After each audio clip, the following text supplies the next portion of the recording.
ಪ್ರಭು ಯೇಸುವಿನಲ್ಲಿ ಅನುಗ್ರಹಿತರಾದ ಪ್ರಿಯರೇ, ಒಂದೊಂದು ದಿನ ಅನೇಕರು ಈ ನಯೋಗ ಪ್ರಾರ್ಥನೆಯಲ್ಲಿ ಭಾಗವಹಿಸುತ್ತಿದ್ದಾರೆ.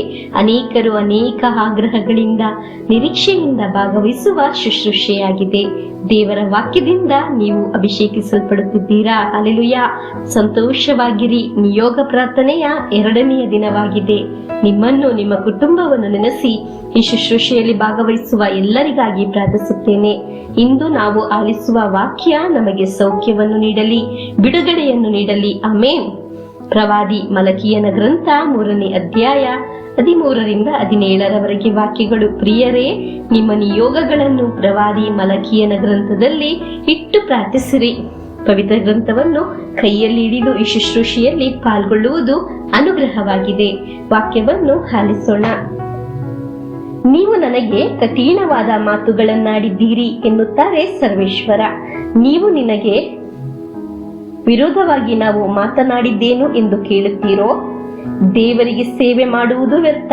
ಅವರು ಹೇಳಿದಂತೆ ನಾವು ನಡೆದುಕೊಳ್ಳುವುದರಿಂದ ಪ್ರಯೋಜನವೇನು? ನಮ್ಮ ಕೃತ್ಯಗಳಿಗಾಗಿ ಸೇನಾಧೀಶ್ವರ ಸರ್ವೇಶ್ವರನ ಮುಂದೆ ದುಃಖ ಪಡುವುದರಿಂದ ಲಾಭವೇನು? ಅಹಂಕಾರಿಗಳೇ ಭಾಗ್ಯವಂತರು, ದುಷ್ಕರ್ಮಿಗಳು ಚೆನ್ನಾಗಿ ಅಭಿವೃದ್ಧಿಯಾಗುತ್ತಿದ್ದಾರೆ. ಅಷ್ಟೇ ಅಲ್ಲ, ದೇವರನ್ನೇ ಪರೀಕ್ಷೆಗೆ ಗುರಿಪಡಿಸಿ ಸುರಕ್ಷಿತವಾಗಿದ್ದಾರೆ ಎಂದು ನೀವು ಹೇಳಿದ್ದೀರಿ.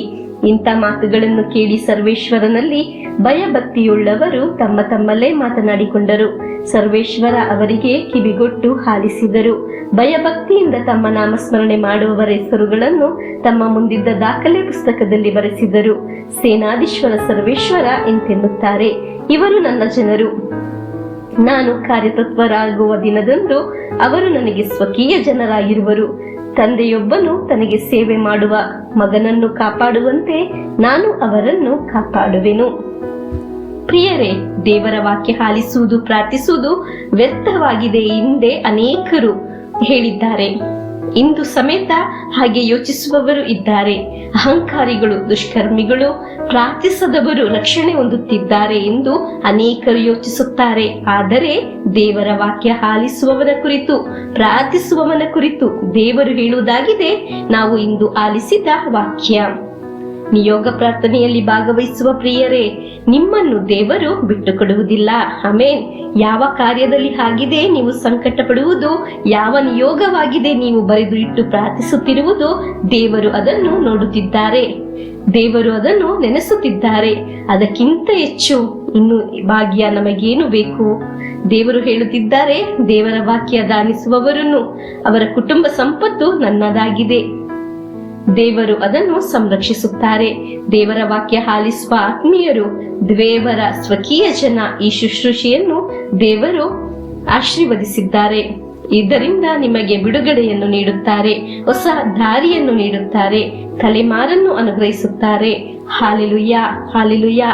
ದೇವರು ನನಗಾಗಿ ಕಾರ್ಯ ಮಾಡುತ್ತಾರೆ, ಅನುಗ್ರಹಿಸುತ್ತಾರೆ. ದೇವರ ವಾಕ್ಯ ಆಲಿಸುವವರು, ಧ್ಯಾನಿಸುವವರನ್ನು ಮನುಷ್ಯನು ದೂರುತ್ತಾನೆ, ಅಪಹಾಸ್ಯ ಮಾಡುತ್ತಾನೆ. ಅವದನ್ನೆಲ್ಲ ಅವರ ದಾರಿಗೆ ಬಿಡಿ.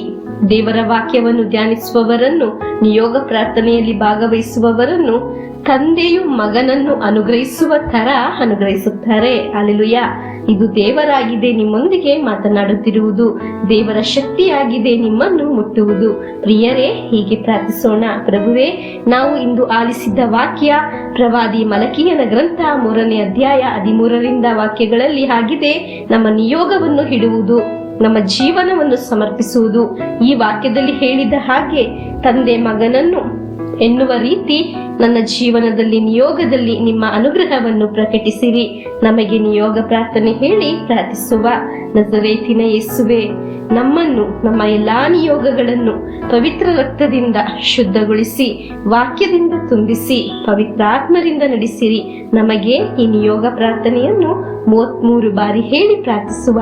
ಇಂದು ಆಲಿಸಿದ ವಾಕ್ಯದೊಂದಿಗೆ ಪ್ರಭುವಿನ ಆಶೀರ್ವಾದವನ್ನು ಸ್ವೀಕರಿಸೋಣ.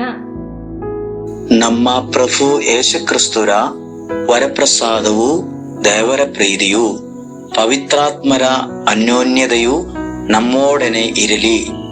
ರೋಗಗಳಿಂದ, ಅಪಘಾತದಿಂದ, ದುರ್ಮರಣದಿಂದ, ಅಗಾಲಿದ ಮರಣದಿಂದ, ಅಸೂಯೆಯಿಂದ, ಮೋಸೆ ವಂದನೆಯಿಂದೆല്ലാം ದೇವರು ನಮ್ಮನ್ನು ಸಂರಕ್ಷಿಸಲಿ. ಹಾಲೆಲೂಯ, ಆಮೇನ್.